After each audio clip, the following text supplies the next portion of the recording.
Buenas tardes, mi nombre es Sol Gutiérrez Hernández y en esta ocasión vamos a presentar la investigación número 5, nombrada Especificación de Principios sobre la Codificación Segura. El equipo está conformado por mi compañero Contreras Esparza, Reyes Gutiérrez, Zamora López y vamos a empezar. Estos son los temas que vamos a ver durante la presentación. Bien, ahora pasamos al apartado de lineamientos de protección de datos personales en aplicaciones móviles. La protección de datos se ubica dentro del campo de estudio del derecho informático, de los derechos humanos y del derecho constitucional. Se trata de la garantía y facultad de control de la propia información frente al tratamiento automatizado o no, es decir, no solo aquella información que es albergada en sistemas computacionales, sino cualquier soporte que permita su utilización, almacenamiento, organización y acceso. Bien, ¿cómo deben cumplir los desarrolladores con la protección de datos en aplicaciones móviles? La instalación de aplicaciones móviles en nuestros dispositivos puede recoger una gran cantidad de datos de carácter personal. Por ende, los desarrolladores deben cumplir ciertas legislaciones de protección de datos en sus apps, principalmente en los siguientes aspectos. Estipular que los aspectos esenciales para la protección de privacidad, tales como el consentimiento informado y previo del usuario, incluir el principio de acotación del propósito para la que se recoge la información, y la obligación de informar concretamente a los usuarios finales sobre sus derechos o sobre los plazos de conservación de sus datos. Bien, al usuario que descarga una aplicación debe dársele la opción para poder cancelar esta instalación y debe saber qué información va a poder acceder el desarrollador con anterioridad a su descarga. Las finalidades del tratamiento de estos datos tienen que estar bien explicadas y deben ser fácilmente entendibles para un usuario no experto, descartándose los cambios inesperados en las condiciones del servicio. El responsable del tratamiento de los datos debe advertir sobre quién es, qué datos va a reunir, para qué usos o finalidades y si esta información va a ser cedida a terceros, y la forma que tiene el usuario para revocar el consentimiento y ejercitar sus derechos sobre sus datos. Bien, pasamos a la legislación actual. Actualmente tenemos la Ley de Protección de Datos y Garantía de los Derechos Digitales, o la LOPDGDD, y la Ley Federal de Protección de Datos Personales en posesión de particulares y la de terceros. La Ley de Protección de Datos y Garantía de Derechos Digitales obliga a que informes a los usuarios o clientes sobre el tratamiento que le vas a dar a los datos personales y el destino o finalidad que se les va a dar. Esto es importante desde el punto de vista de usuario y se te deberá informar de todas las acciones que realizarás una vez que estés registrado o ingresado en la aplicación o sitio móvil. Todos los formularios de capacitación de datos que tengas en la aplicación deben llevar una pestaña donde los clientes y usuarios puedan marcar que han leído y aceptado la política de privacidad. Esto es bastante importante, pero por lo general las personas no lo leen. Los clientes usuarios pueden ejercitar sus derechos de oposición, acceso de información, rectificación, cancelación y revocación de autorización a la utilización de sus datos personales. Los clientes usuarios pueden ejercitar los derechos de oposición, acceso a la información, rectificación, cancelación y revocación de autorización a la utilización de sus datos personales. Es importante permitirle a nuestros usuarios poder revocar los permisos del uso de su información. Además de esto, pues podemos dividir a los tipos de aplicaciones móviles para saber cómo se deben cumplir la protección de datos de una app. Bien, hay que saber qué tipo de aplicación móvil es la nuestra para saber cómo debe cumplir la protección de datos de una app. Existen varias. Según los medios internos a los que acceden, pues están las apps invasivas, que serían aquellas que acceden a la agenda del dispositivo, al número de identificación, la locación geográfica, las fotos acumuladas, exhiben publicidad, falsifican el perfil de usuario en una red social determinada, o incluso las que exigen al usuario se registre suministrando sus datos personales. Estas son conocidas como apps invasivas. Y las apps no invasivas son aquellas apps que no entran a ningún recurso interno o confidencial del dispositivo, ni exigen ningún tipo de dato personal para usarlo. La mayoría de las apps ahí fuera son online y bastante invasivas. Ahora vamos a pasar con los principios de codificación segura para los dispositivos móviles. Como pequeña introducción se puede decir que este tipo de codificación segura busca evitar defectos en la codificación de una forma sencilla, esto utilizando como por ejemplo algunos protocolos como los que vamos a ver, y asimismo están pensados para ser fácilmente prevenidos para en cuanto a cualquier tipo de riesgos, como podría ser en aplicaciones de todo tipo, y en este caso vamos a hablar de las móviles. Vamos a ver primero lo que es la codificación segura como tal, en la cual se puede decir que es una que busca diseñar y desarrollar software evitando las debilidades que conducen a vulnerabilidades relacionadas con la seguridad, en lo que serían, por ejemplo, dispositivos móviles en este caso. Asimismo, se puede decir que la primera tarea en cuanto a un equipo enfocado a la seguridad sería analizar los riesgos y valorar pues a los involucrados en cuanto a este tipo de vulnerabilidades. Vamos a ver algunos de los problemas que se pueden presentar en cuanto a dispositivos móviles. Estos, por ejemplo, son utilizar canales de comunicación seguros. Esto sería en el caso de si se quiere enviar algún tipo de información, utilizar los protocolos de seguridad como podría ser TLS, evitando que se filtre algún tipo de información, debido a que los dispositivos móviles pues utilizan canales que no son muy seguros y que pues pueden ingresar terceros a este tipo de comunicaciones. Y otra que se podría mencionar es la que sería la de inyecciones SQLs, las cuales es muy común en móviles debido a que no cuenta con un sistema tan detallado de detección de este tipo de problemas.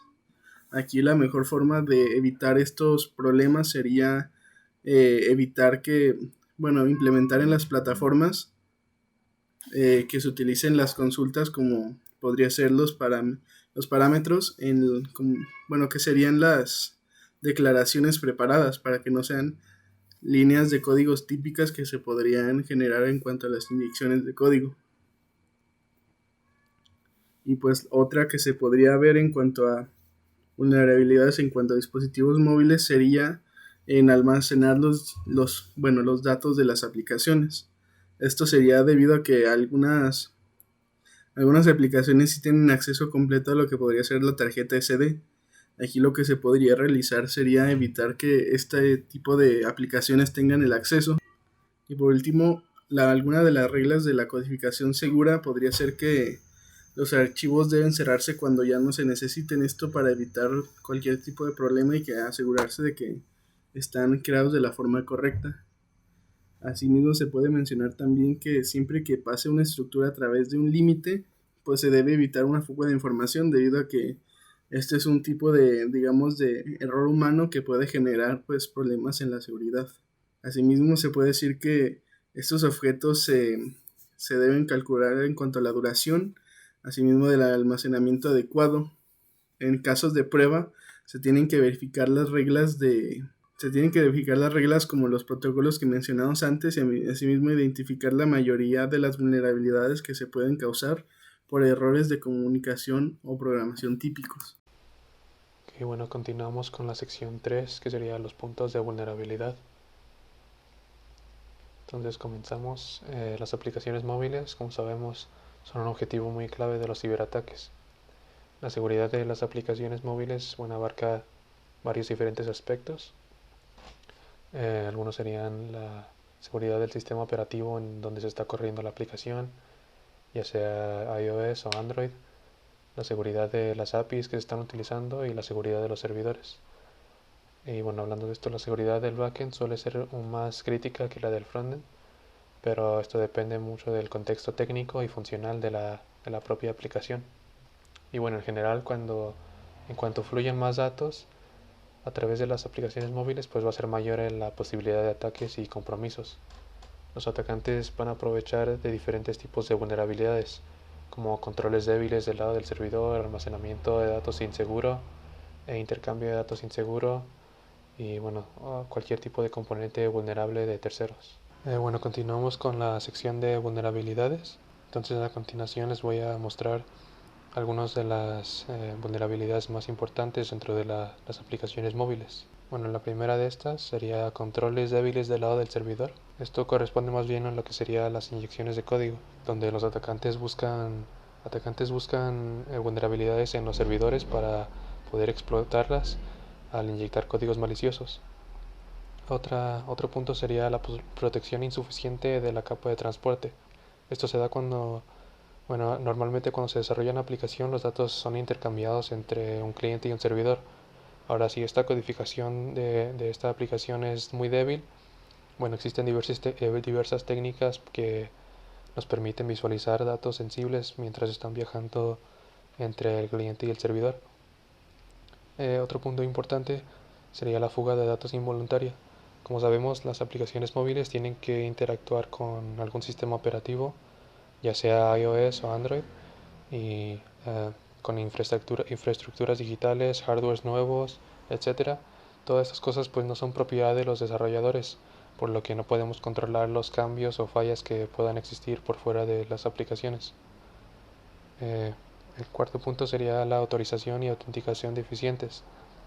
Ahora existen varios patrones de autenticación considerados inseguros y que deben ser evitados, como cuando alguna aplicación nos pide que si queremos ser recordados dentro del dispositivo, y pues esto de alguna forma nos guarda la contraseña de forma automática.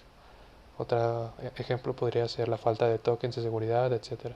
Bueno, aquí tenemos más puntos. Continuando, pues sería la criptografía rota, ya que en algunas ocasiones los métodos de encriptación de datos pues se vuelve una práctica casi obsoleta. Por ejemplo, crear y utilizar nuestro propio algoritmo de encriptación y utilizar algoritmos desfasados serían ejemplos de malas prácticas aquí. Continuando, otra vulnerabilidad sería la inyección del código del lado del cliente. Siempre y cuando exista la posibilidad de que los usuarios externos o internos inyecten datos no confiables al sistema, pues un atacante podría inyectar exploits sencillos a las aplicaciones móviles, lo que causa un potencial riesgo de robo de información. Por último, tenemos el manejo inadecuado de las sesiones. Es muy importante manejar bien la sesión una vez sea abierta, como establecer la misma sesión.